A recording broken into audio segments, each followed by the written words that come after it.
This quarter, I worked a lot on SD logging.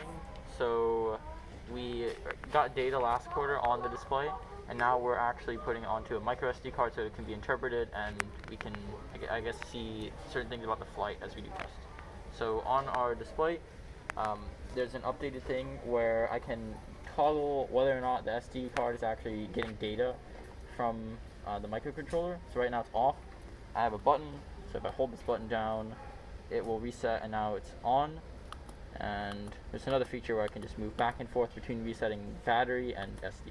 But right now it's logging, so we're going to turn the throttle on, and you can see it's doing everything it did last quarter, but right now it's logging all of the data onto the card. So I'll turn it up, and then back down, and usually during a test we would start it, have the run, and then end it, so that we can do multiple runs before interpreting all the data, to make it easier for the tester. So I'm just going to turn data off, and I did the same thing, and now it's off. So now we can look at the data on the card. This quarter I've been working on the altimeter for the EHawk. It uses a MPL311482 pressure sensor and a Teensy 4.0 as the microprocessor, and then it displays data on a TFT.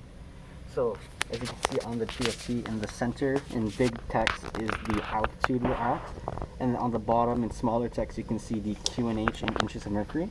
And using this plugged in rotary encoder, we can turn it left or right, and it'll increase the altitude accordingly. And as you can see, since we increase in altitude, the vertical speed indicator increases, so it updates every 4 seconds.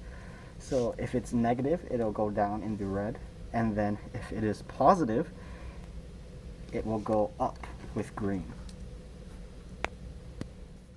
During the second quarter, we worked on covering the ailerons, the elevators, and the rudder, as well as the horizontal and vertical stabilizers with Oratex fabric.